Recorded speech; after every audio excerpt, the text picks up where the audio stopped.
Hello friends, मैं शोभित मिश्रा स्वागत करता हूं आप सभी का अपने यूट्यूब चैनल यूनिक सॉल्यूशन में। चलिए, हम लोग इंग्लिश में प्रेजेंट परफेक्ट तक अब टेंस की श्रृंखला चल रही थी और उस टेंस की श्रृंखला में हम लोगों ने प्रेजेंट इंडेफिनिट, कंटीन्यूअस और परफेक्ट प्रेजेंट के इन तीन भागों को पूर्ण कर लिया था। और अगर आप उनको ना देखें हो और अगर आप उसको कुछ समझना चाहते हो तो आप प्लेलिस्ट में जाकर के उन वीडियो को देख सकते हैं। आज उसी का चौथा भाग प्रेजेंट परफेक्ट कंटीन्यूअस को चालू करते हैं। तो इस बात से तो आप परिचित ही हैं कि जो इसकी पहचान होती है कि आखिर हिंदी में जब लिखा हुआ है तो किससे हम लोग पहचानेंगे।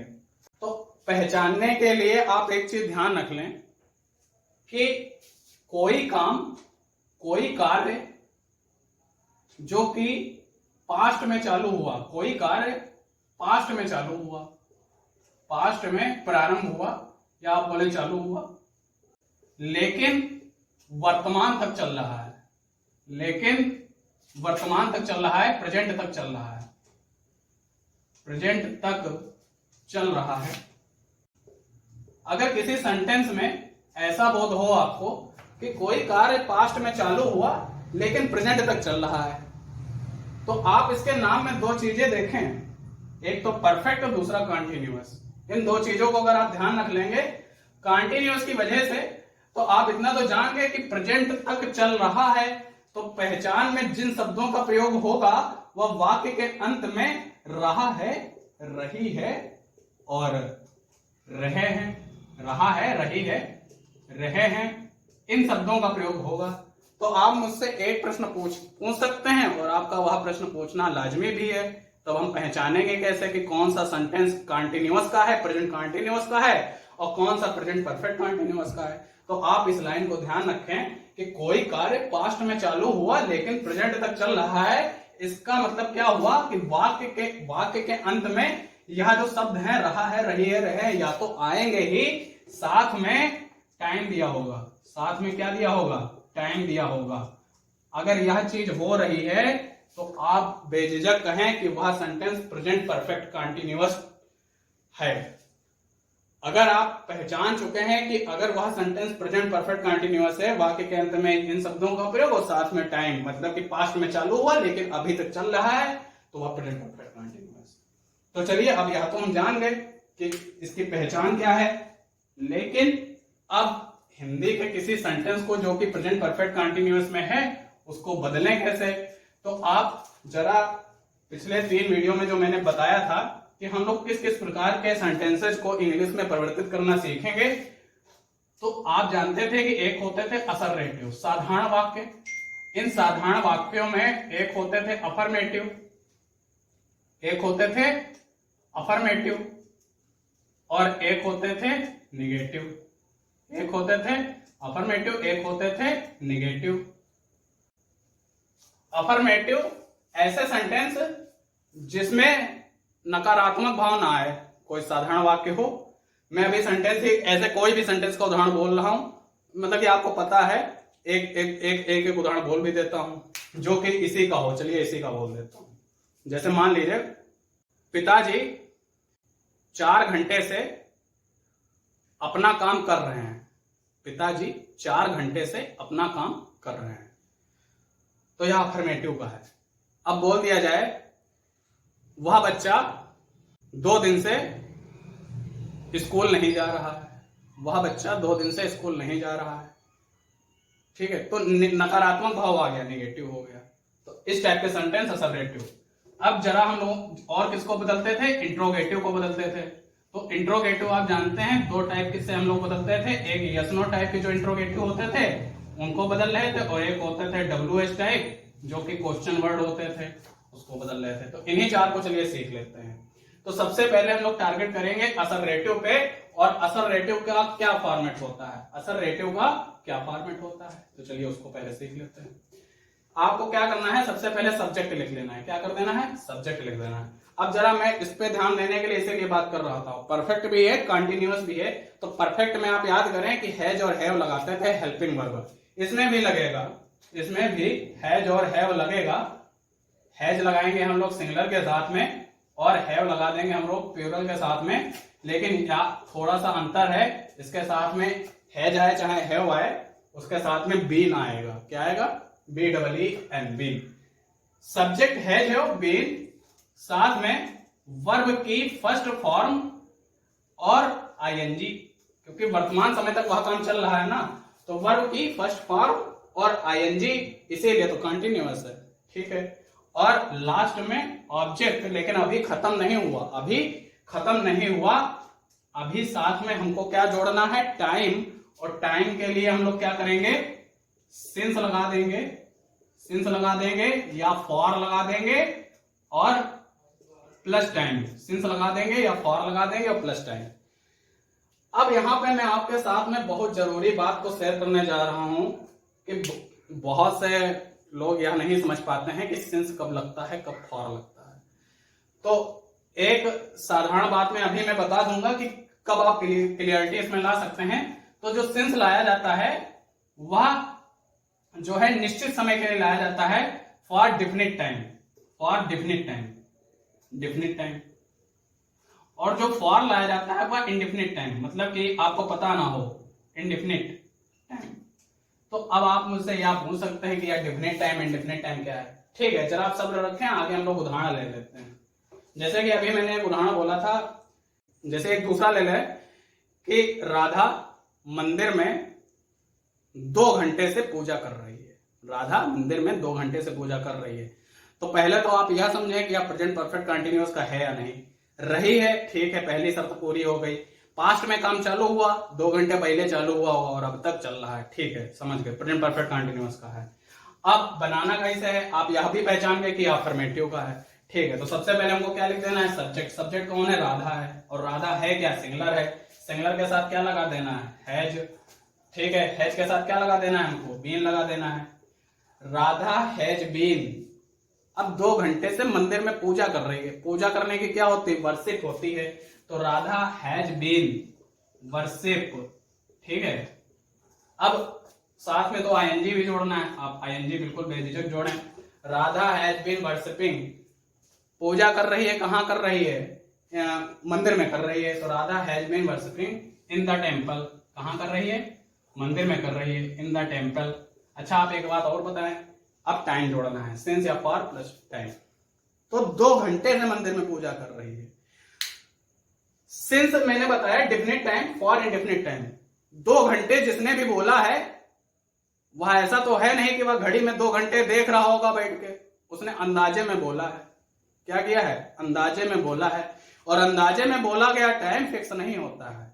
अब कहें अभी भी मुझे क्लियरिटी नहीं हो रही, इससे ज्यादा क्लियरिटी लाने के लिए मैं आपको एक बात बोलूंगा, आप उससे जरूर समझें कि जहां कहीं नंबर दिया हो, जहां कहीं नंबर दिया हो, नंबर दिया हो 2 घंटे, 3 हफ्ते, 4 हफ्ते, 4 साल, 5 साल, 3 दिन, यह नंबर दिया हो, वहां उन नंबर्स में फॉर लगता है। उन नंबर्स में क्या लगता है?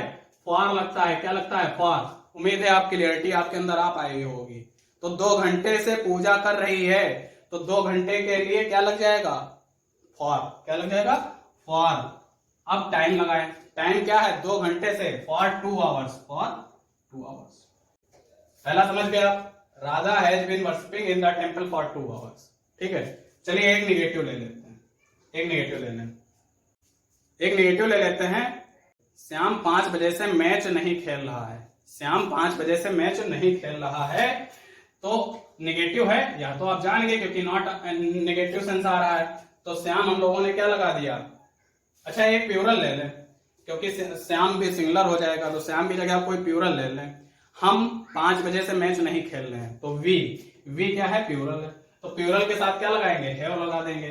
ठीक है, मैं पूरी कोशिश कर रहा हूं कि हर प्रकार की जितनी अलग अलग संभावनाएं कम समय में हो सकती हैं आपको बता रहा हूं। वी हैव के साथ क्या लगा देंगे? बी लगा देंगे। ठीक है, तो हम 5 बजे से मैच नहीं खेल रहे हैं, वी नहीं खेलना है। अच्छा, निगेटिव आ गया, तो निगेटिव के लिए आपको क्या लगा देना है? जो यह हैज और हैव है, छोटा सा चेंज। छोटा सा चेंज क्या होता है कि हैज और हैव के बीच में आपको क्या कर देना है? नॉट जोड़ देना है। हैज नॉट बीन, क्या हो जाएगा? हैज नॉट बीन या हैव नॉट बीन। तो वी हैव नॉट बीन, अब क्या कर रहे हैं? Play. We have not been play, उसके साथ में क्या जोड़ देंगे? ING.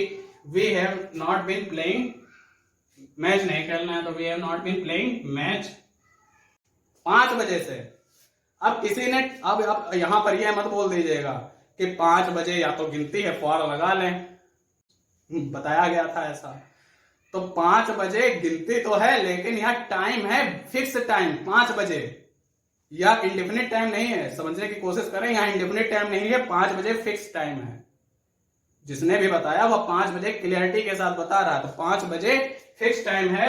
We have not been playing match, we have not been playing match. क्या लग जाएगा? सिंस 5 o'clock, 5 बजे से सिंस 5 o'clock। उम्मीद है आप असर्वेटिव बनाना सीख पाए। आगे देखते हैं, इंट्रोगेटिव आ जाए। तो इंट्रोगेटिव में 2 हैं, एक तो यस नो है और एक क्या है? क्वेश्चन वर्ड है। यस नो आप जानते हैं, जिन प्रश्नों का उत्तर आप यस नो में दे सकते हैं वो यस नो है, और जिनका आंसर आप यस नो में नहीं दे सकते हैं वह क्वेश्चन वर्ड है। तो चलिए यस नो कर देख लेते हैं। यस नो के लिए फॉर्मेट क्या रहेगा? कुछ नहीं, जो हेल्पिंग वर्ब है वह पहले आएंगी। क्या आ जाएंगी? कहां जाएंगी? हेल्पिंग वर्ब जो होंगी वो पहले आ जाएंगी। जो हैज या हैव है वह पहले आ जाएगा। उसके बाद आप सब्जेक्ट लगाएं, उसके बाद में आप क्या करें? बीन लगाएं, और उसके बाद में आप वर्ब की फर्स्ट फॉर्म और साथ में आईएनजी लगाएं, और साथ में आप क्या करेंगे? सिंस लगा सकते, सिंस या फॉर, और साथ में आप क्या करेंगे? टाइम लगाएंगे। ठीक है, क्या करेंगे? टाइम। या यस नो का फॉर्मेट हो गया। तो चलिए आप एक यस नो का क्या सोच सकते हैं? Has, have, subject, been, verb की फर्स्ट फॉर्म आईएनजी, और यहां पर आप एक चीज छूट गई है, आईएनजी और साथ में ऑब्जेक्ट और प्लस सिंस फॉर और प्लस टाइम। ठीक है, तो चलिए एक यस नो का क्या आप सोच पा रहे हैं? कोई सेंटेंस जैसे बोल दिया जाए, क्या सरला 1 घंटे से नाच रही है, तो या आप या आंसर मिल सकता है यस या नो में। तो सरला तो सिंगुलर है, तो सिंगुलर के लिए क्या लग जाएगा? हैज। क्या लग जाएगा? हैज। अब सब्जेक्ट सरला, हैज सरला। अब आप ध्यान रखें, इसके बाद क्या आ जाएगा? Been, has Sarla been. Verb की फर्स्ट फॉर्म क्या होगी? डांस। क्या होगा? डांस। उसमें आईएनजी जोड़ना है, आप ई हटा के क्या लगा दें? ING. Has Sarla been dancing. अब इसमें कोई ऑब्जेक्ट तो है नहीं, तो ठीक है, ऑब्जेक्ट को आप छोड़ दें। टाइम लगाएं, 1 घंटे से नाच रही है, 1 घंटा। अब आप बताएं कि या फिक्स इंडेफिनिट टाइम है कि इंडेफिनिट टाइम है? इंडेफिनिट टाइम है। 1 घंटा किसी ने कोई देखी थोड़ी ना है कि 1 घंटा है या उससे ज्यादा का समय है, तो आप क्या बोलेंगे? Has Sarla been dancing for 1 hour। क्या बोलेंगे? For 1 hour। और इंट्रोगेटिव है तो आप क्वेश्चन मार्क जरूर लगा लें। ठीक है, अच्छा एक आप जो है प्लूरल का ले लें। तो जैसे प्लूरल का है, प्लूरल का हम लोग एक ले लें, वे दोपहर से पढ़ रहे हैं। क्या वे दोपहर से पढ़ रहे हैं? तो वे तो प्लूरल है, प्लूरल के लिए क्या आ जाएगा? Have, have. They subject they, have they been पढ़ रहे हैं। पढ़ने की क्या होती है? स्टडी, और उसमें क्या लगा देना है? ING. Have they been studying. दोपहर से, दोपहर का समय सुबह, दोपहर, शाम, ये फिक्स समय होते हैं। कभी भी अगर आपके ट्रांसलेशन करते समय आ जाए कि सुबह से, तो सिंस मॉर्निंग लगा दें आप। ठीक है, दोपहर से सिंस लगाएं, शाम से सिंस लगाएं। तो दोपहर से, तो have they been studying since noon, since noon. ठीक है, लास्ट में क्वेश्चन लगा दें। अब इसमें कोई भी चेंज, जैसे मान लें आप बोल दें कि यहाँ पर ऑब्जेक्ट नहीं आ रहा है, हम कैसे समझें ऑब्जेक्ट का कब लगे? इसके बाद भाई ऑब्जेक्ट लगाना है। क्या पढ़ रहे हैं? मान लीजिए कुछ इंग्लिश पढ़ रहे हैं, हैव दे बीन स्टडीइंग। क्या आप लिख देंगे? English. Have they been studying English since noon. ठीक है, तो इस प्रकार आप देख पाए एक जो है हम लोगों ने 2 देख लिया, सिंगुलर और प्लूरल में यस नो पे। क्वेश्चन वर्ड के देख लें। क्वेश्चन वर्ड में कुछ नहीं है, जरा हल्के में समझ लें इन्हीं को, कि अगर क्वेश्चन वर्ड में आ जाए, क्वेश्चन वर्ड में क्या होता है? कोई क्वेश्चन वर्ड आ जाता है। क्वेश्चन वर्ड के कौन? Question word who, why, where, what, when, या क्वेश्चन वर्ड है जिनका आंसर यस नो में ना मिले। तो हम लोगों ने लिखा था, क्या लिखा था? Has Sarla been dancing for 1 hour। अब इसको कर दे सरला 1 घंटे। क्या सरला 1 घंटे से डांस क्यों नहीं कर रही? क्यों कर रही है? क्यों कर रही है? तो क्या करें आप? हैज तो लगा रहने दें, बस उसके आगे आपको क्या कर देना है? यहाँ पर क्वेश्चन वर्ड जोड़ना है। क्या करना है आपको? क्वेश्चन वर्ड जोड़ना है। और क्यों कर रही है? तो क्या कर देंगे आप, वाई लगाएं, why has Sarla been dancing for 1 hour, why has Sarla been dancing for 1 hour. छोटा सा चेंज क्वेश्चन वर्ड ले आना है, have they been studying English since noon, क्या वे दोपहर से इंग्लिश पढ़ रहे हैं। तो अब इसमें जैसे हम लोगों ने यहाँ पे वाई लगा दिया, कुछ और क्वेश्चन वर्ड सोच लें, वे दोपहर से इंग्लिश कहाँ पढ़ रहे हैं, कहाँ पढ़ रहे हैं। तो कहाँ के लिए आप क्या करें, हैव के पहले क्वेश्चन वर्ड लगाएं, हैव के पहले क्वेश्चन वर्ड कौन सा है, कहाँ, कहाँ की क्या होती है, where have they been studying English since noon. ठीक है, इस प्रकार से हम लोगों ने देखा कि हम लोगों ने यस नो और WH इन दोनों को साथ में देख लिया। अब इसके साथ में हम लोग एक पांचवा पढ़ रहे थे कि अगर इंट्रोगेटिव में निगेटिव मिक्स करे तो क्या, जैसे सरला 1 घंटे से डांस क्यों नहीं कर रही है, तो आप क्या करें, जो यहाँ बीन है इसके पहले क्या लगा दें, नॉट लगा दें, तो क्या बन जाएगा आपका निगेटिव, इंट्रोगेटिव में निगेटिव आ जाएगा। उसी तरीके से क्या वे दोपहर से इंग्लिश कहाँ नहीं पढ़ रहे हैं, कहाँ नहीं पढ़ रहे हैं, तो वेयर हैव दे, यहाँ पे क्या जोड़ दें, not, where have they not been studying English since noon. इस प्रकार से आप देखेंगे कि हम लोगों ने 4 अफर्मेटिव, निगेटिव, यस नो और WH इस प्रकार इनको बनाना सीखा। और अगर आप इन साधारणतः 4 को ही बनाना सीख लेते हैं तो उसके बाद में आप देखेंगे कि आपकी जो अंडरस्टैंडिंग है टेंस को लेकर के, शुरुआत में हम लोगों ने प्रेजेंट को जिस प्रकार से क्लियर किया उस प्रकार से हम लोग पास्ट और फ्यूचर पर भी ध्यान करेंगे। लेकिन मैंने शुरुआत में ही टेंस को चालू करते समय बताया था कि अगर आपकी प्रेजेंट, पास्ट, फ्यूचर की टेंस की अंडरस्टैंडिंग क्लियर है तो कम से कम राइटिंग की जो, इंग्लिश राइटिंग की जो एलिजिबिलिटी है वो आपके अंदर आती है प्रैक्टिस करने पर। ठीक है, तो प्रैक्टिस भी करेंगे आप तो साथ में आ जाएगी। तो उम्मीद है आपको यह वीडियो पसंद आया होगा। वीडियो को अपने मित्रों को फॉरवर्ड करें अगर पसंद आ रहा है, और लाइक और शेयर करें, साथ में चैनल से जुड़े रहने के लिए सब्सक्राइब करें। धन्यवाद।